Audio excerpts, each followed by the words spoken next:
Shorts came because I was working at a summer camp for about 12 years up in Maine. I wrote a book with my friend Tom Hill. We went around publicizing it, and then we decided it was a perfect opportunity to turn it into a TV series for Nickelodeon. I became Dr. Khan because we would make the episodes. I would edit the episodes. The episodes would be about a minute short, and then I had to fill up a minute of dead air.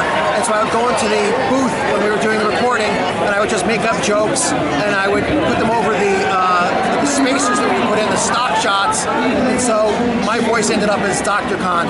Really, it was just out of desperation.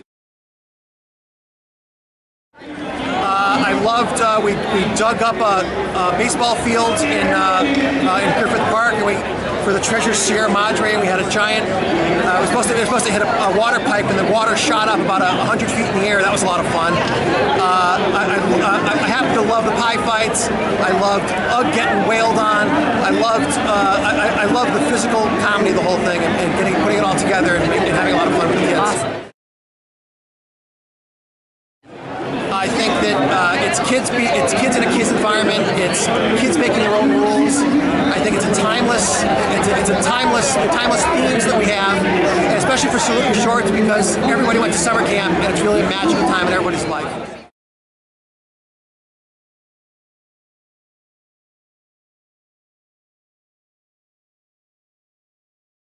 It was awesome. I mean, what a fun show to do. Get to be the bad guy. That's always, you can't beat, there's nothing more fun than being the bad guy. I think it was the Capture the Flag episode. It was a lot of fun. There was a lot of running around. Yeah. That one was fun.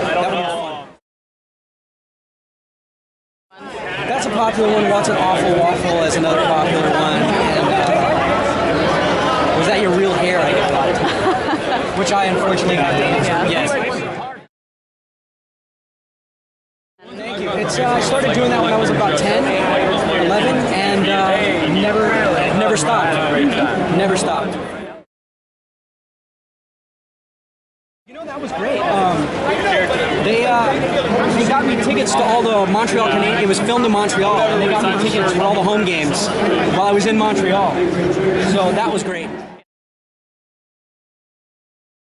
It had its own look to it and its own feel. It was sort of, you know, it had its own look, I guess you could say. Yeah. You know, that's probably about it. I mean, I think a lot of the other shows were done out in Florida. We were out here sort of in our own little world. None. I like the one that I was on.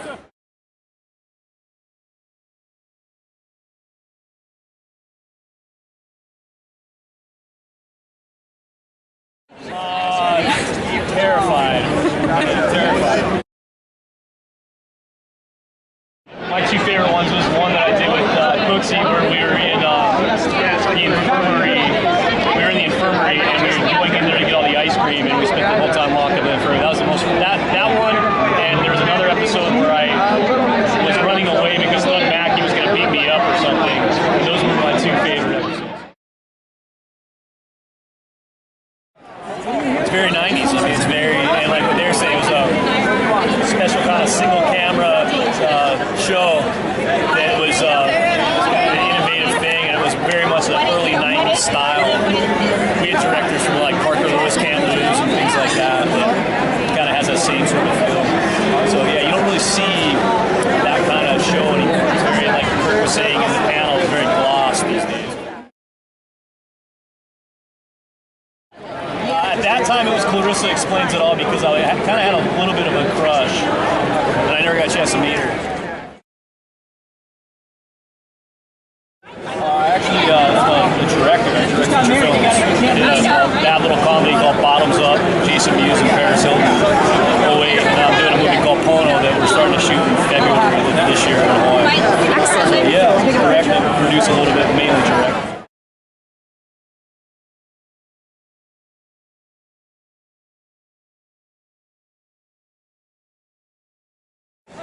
Well, I'm particularly fond of the pilot, and also because I think it set up each character well, and we had a blast, and we were all sort of getting our footing and how it went. And I love the sequence, though it was extremely exhausting and painful, of when I get blown out the door. with the target feathers. A little nugget of a story. I took those feathers deep, inhaled them accidentally, and I couldn't get them out of my throat for about 2 hours. It was bad. That and the Mona episodes. And Zeke the Plumber. It's nice to be able to traumatize so many young children.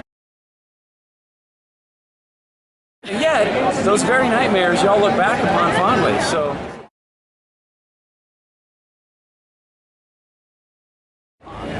I think that show took time and patience that a lot of shows today don't take, with character development, letting things sort of happen as they would, and without 2-second cuts, music under everything, big sound effects.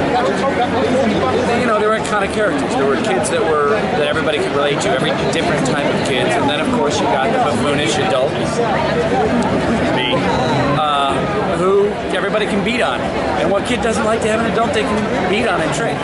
I think this type of show, even today, could get legs. I'm not asked to sing this theme song that often, but I do get recognized on a regular basis driving through In and Out. Yeah, it's all coming full circle.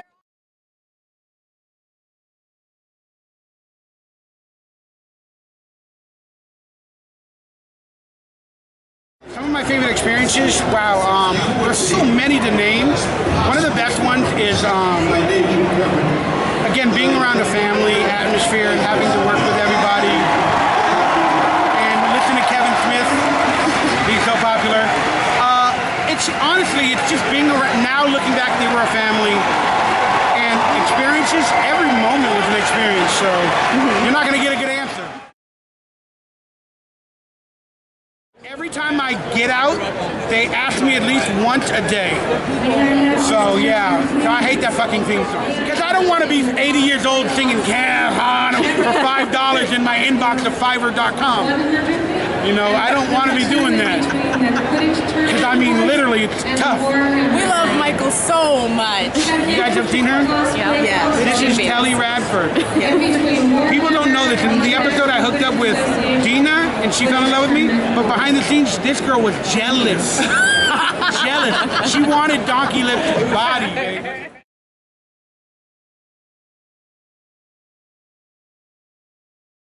I'm in all the high school flashbacks. Right. There's a party scene in one of them, and I was literally cut out because they figured at that point they had already introduced me as her boyfriend, so they didn't want to put it in there because they figured that was before she had a boyfriend, before the prom. Right. That she got a prom date at last minute, so they ended up cutting me out. I loved working on Friends. Like, I didn't know the show was popular when I got the part. I literally went on set going, oh, I got a part on Friends. Didn't know how big it was. I was going clubbing during that time, trying to meet women. I told Jennifer Aniston one day, I'm like, I'm going to a new nightclub. She literally went that night and visited me when I had a VIP booth.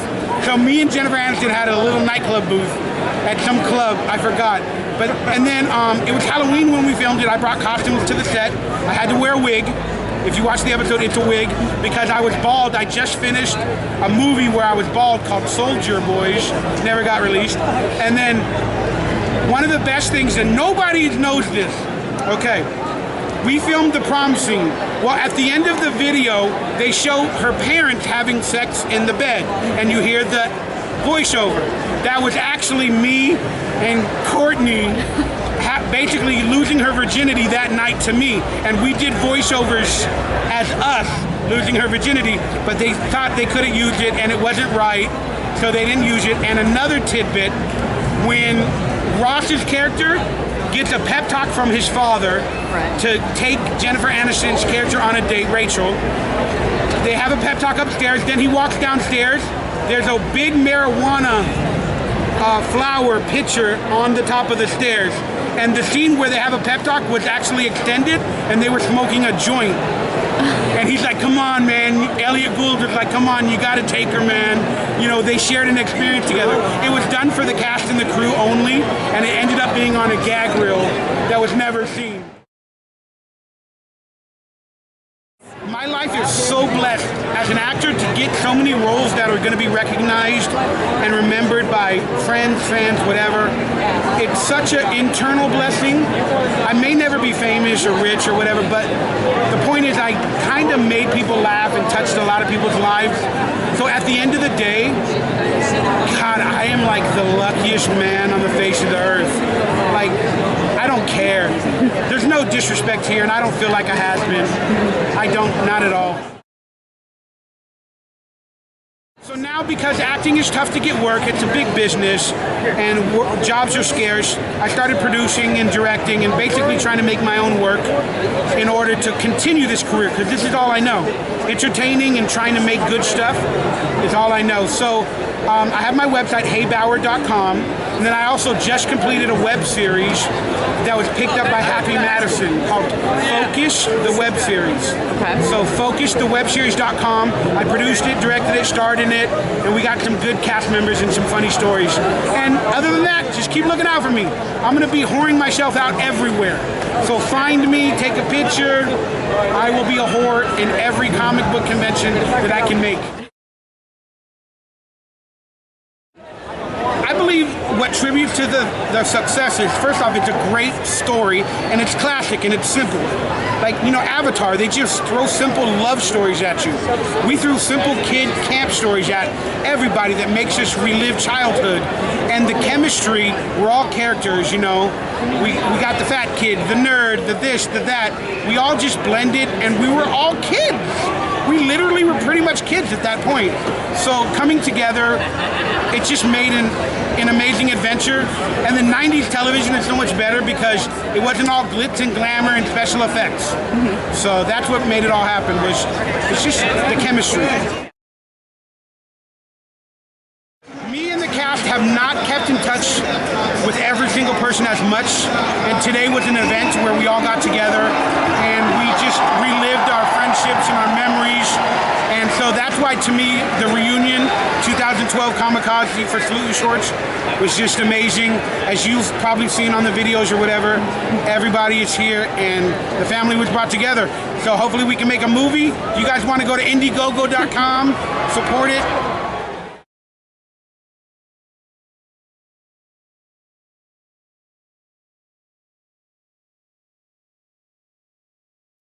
I think I would have to say, I mean, heck, you want this to be meaningful. It has to be meaningful, right? Waking up every morning and then the smell of the stage door opening, as dramatic as it kind of sounds, but the sawdust and whatever paints and lacquers they were using, you know, for the indoor stage. I have this memory, this sense memory. You know, like when you're in a hotel and you smell their shampoo, and it always reminds you of being in that hotel in Seattle. Well, I haven't found that smell yet of the set of Salute Your Shorts, but it's a combination of like sawdust and wood and lacquer and blood, sweat, and tears and puppy dog tails or something. But that, I mean, it's not tangible for anyone else but me, but is definitely a memory that I have. I think my favorite episode was actually the one where Mona, the mail carrier, primarily because she was such an amazing person. I mean, aside from being an amazing actress, but she brought a great deal of light and poise and humor and quirkiness to the set. The experience of filming it is so much different than the experience of watching the end product. So when I relate to it, someone says, you know, what was your favorite memory? Those memories were created in, you know, of course, an entirely different way. But of course, it's a simple question that Sponge would give you a complicated answer to, right? What was really cool about today, I mean, aside from the things that all of us would say, which was, wow, look at how everyone's grown up, like I haven't seen you in so many years, and being so moved by having been part of something that has obviously touched and affected people in ways none of us ever could have imagined, and the privilege that really is, and how humbling it is. I would say that it was emotional for me by Sponge as me because I was kind of the awkward, unpopular kind of one, and so we're still living those archetypes today. I just don't see much of a separation between Sponge and myself, so it was definitely emotional. If the swell of nostalgia and memory for the show and understanding now what it was happened back then, I think there would have been a revolt and we would have come back for a third season. But sometimes you don't know what you got till it's gone. In a way, it's kind of a really personal rebirth for me to get the kind of thanks and the looks and shaking someone's hand, and that is magical to them, you know? I mean, so many of us don't think of ourselves sometimes as being special or special for someone else. And to be special for someone else when maybe I've had a really crappy day or maybe I'm insecure, or to know that I just made someone's day by shaking their hand is probably one of the most humbling, powerful things, and a gift really that they're giving me. I read every comment on my fan page, and all I can say is I wish I had a better word than humbling. The emails that I get from people who, one of the reasons I didn't commit suicide in high school was because I was the awkward, misunderstood geek, and that show made me feel okay because you still had value in that show and people came to you for the answers. I mean, for me that was individual for my character, but I guess what I would just say to everyone is thank you. Thank you for the comments that you leave on my page, for the passion that you have. So many people don't have passion about anything these days, and everyone's got to be passionate about something. And if you were passionate about this show, then you have good taste. Well, while Sponge was always credited for the answer to this question, being the objective geek that he is, he will tell you, Ugg knew the answer. And it's blunt.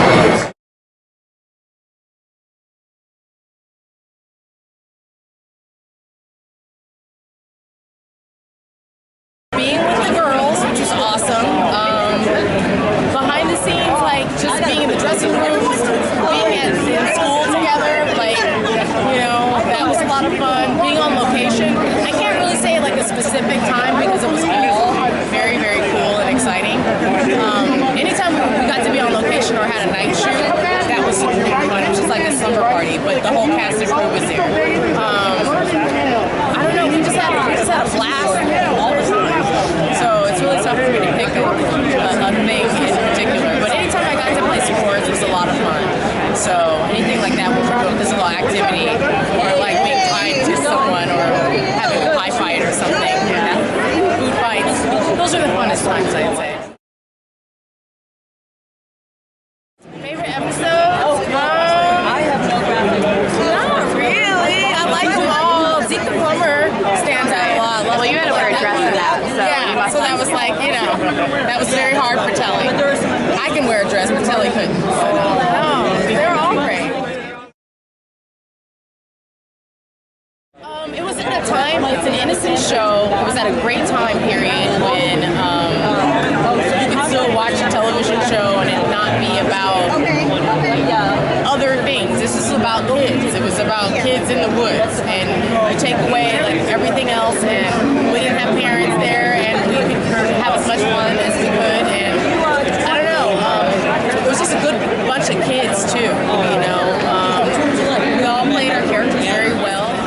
It was just at the right time. I think it would be hard to try to reinvent that now. I don't know. I just think it was the right time to do something like that. And then it's so good. It's just stood the test of time.